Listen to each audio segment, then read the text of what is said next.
My name is Kelly Dale, and I'm owner of Off the Beaded Path, located in Forest City, North Carolina.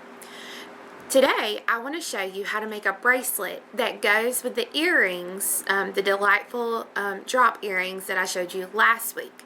Very rarely do I show you a basic beading video, but this is one of those. This is a bracelet that I made that I really like, and every time I wear it, I get a bunch of compliments on this bracelet. Basically, what you're going to need today is you're going to need some .018 49 strand beading wire. Now, I use the Flexrite brand from Beadsmith. You can use any brand that you may have. I like to use this 49 strand .018 because it's very flexible to work with, and it won't cut, your beads won't cut your wire. You're also going to need two 2x2 crimp tubes or crimp beads, whatever you want to use. I'm using one of the little Swarovski 12mm buttons that I used in the On the Rock set. I've got 24 size 11 seed beads, and then you're going to need 60 plus top drilled drops. Now, this is a strand that has 60 beads on it. This is how it comes to us, and then we break it into smaller quantities for our customers so they don't have to buy as many. But this is one where you're going to need like 60 beads or more. So I'm going to use 2 strands today because I'm going to show you how to make a drop wrap bracelet. Now, I like to do mine 3 wraps around the wrist. You can do this once, you can do this twice, you can do this 3 times, however long you want to make it. Now, the good thing is you don't necessarily have to use drops. I'm going to use drops so that it goes with the earrings from last week, but you can pretty much use any kind of bead that you want to. Wrap bracelets are really great because you really can use pretty much any kind of bead. In between these drops, I'm going to use a size 8 seed bead.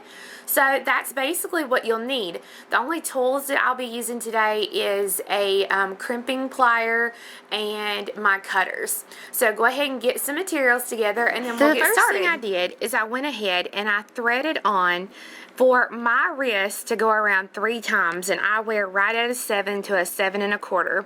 It took right at 200 drops, and as you can see, between each drop I have a size 8 seed bead. So I've got them all threaded onto my beading wire. So for one end, what I'm going to do is I'm going to go ahead and take my crimp tube, and I'm going to thread on a crimp tube.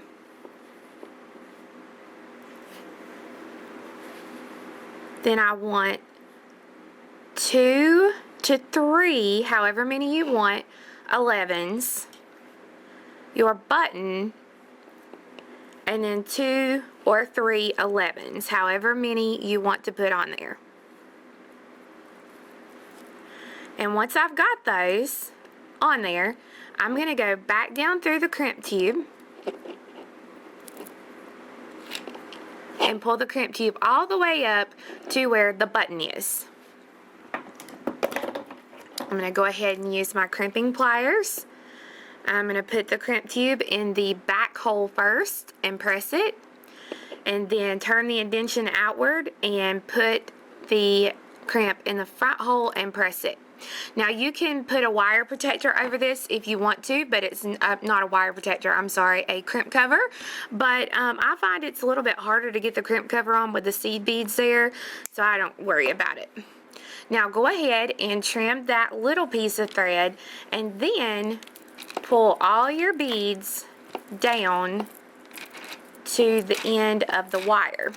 Now, when I thread on my beads, I actually leave my beads on the spool that I'm working with, so that way I don't have to worry about using too much wire and having waste.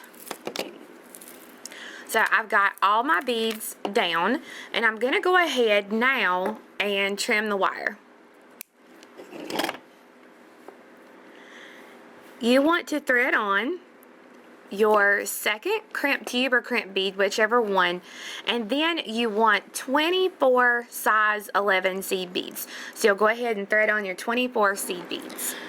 Now that you have your 24 seed beads on there, you're going to take your thread or your wire and go back down through the crimp tube, and you want to pull and make sure that the crimp tube goes all the way to the last seed bead into the drop. Now before you crimp it off, make sure that your button fits into your loop. Then go ahead, I'm going to put it in the back hole first and press. Then turn that indentation outward and then put it in the front hole and press. That little drop being down there kind of. Okay, then I'll take and trim this little excess wire, and you will have your 3-wrap bracelet, and I'll show that to you on my wrist here in just 1 second. Once you've got all your crimps completed and the short wires cut off, this is what your bracelet will look like. Now the fun thing is these brillouettes are going to move, and you're really going to have a really sparkly cuff looking bracelet. And here is my button that I used, so you can see it clasps there nicely. And I will tell you the thing about this bracelet, sometimes these little teardrops can have a little bit of a point, like a more point than some of the others. The first time you wear it, it might be just a little bit scratchy, but what's going to happen is the oils in your skin are going to act as almost like an abrasive, so that it will dull those tips of the points. So it's a really easy, quick bracelet that looks really good, especially if you made the earrings from last week. Now we will have kits for this. We'll have it in this crystal color, and we'll have it in a black. We'll have those on our website at offthebeadedpathbeadstore.com. Now, the pattern this week is going to be free. And the reason the pattern's going to be free is it's going to be launching on our new website called offthebeadedpath.net. Now, on this .net website, I'm going to start posting very basic projects similar to this one here. Just basic stringing, something that I wouldn't normally do a video on. And basically what's going to happen when you click on the picture, so like there'll be a picture of this bracelet, when you click on the picture, it's going to bring up a PDF that you can save to your computer, your tablet, whatever you've got. And all of the projects will be like that, just very simple and quick projects that you can click on, and when you bring it up, it'll give you a quick step-by-step tutorial on how to do the project, and they're all free for you. Be sure and check out that website often, as I'll update it every week with new projects, whether it be earrings, necklace, bracelet, whatever it may be. So again, kits will be at offthebeadedpathbeadstore.com. And then all the simple projects and the free pattern for this bracelet will be at offthebeadedpath.net. So I hope you guys have a wonderful week. Come back next week when I'm going to show you how to make a necklace to complete our set. You guys have a great week. I'll see you next time. Bye-bye.